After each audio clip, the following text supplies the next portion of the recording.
ano po, sa araw ngayon.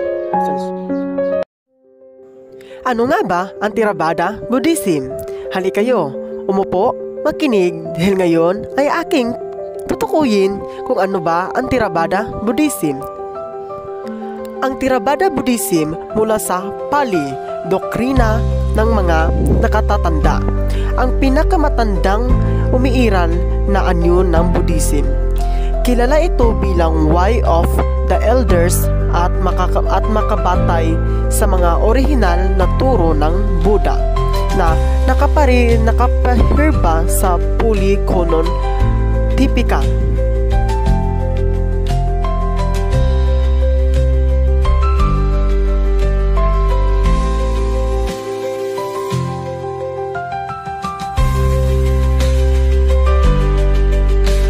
Ang Theravada Buddhism ay umiiral sa lugar ng kagaya ng China, India, Bangladesh, Thailand, Nepal, Cambodia, India, at marami pa.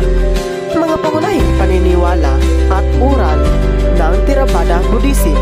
Ang tatlong hiyas, 3 jewels. Buddha, ang guru at inspirasyon. Buddha, ang mga turo ni Buddha.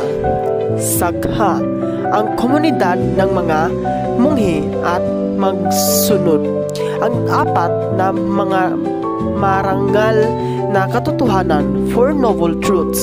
Dukkha, ang buhay patungo sa pawakas ng pagdurusa, Noble Eightfold.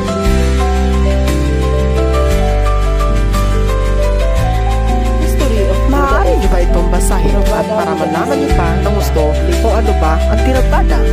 Three means of division. Classification of three refuges. I seek refuge in the Buddha. I seek refuge in the Buddha. Duty as the following teaching. I seek refuge in the Siddha order of people or monks. Care of the monks. Food materials for clothing and other necessities.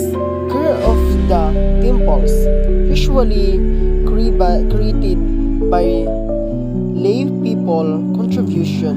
Statue of generous donor with monk robe fleece the temple traditionally contribute by varying goals safe to be added to statue of Buddha.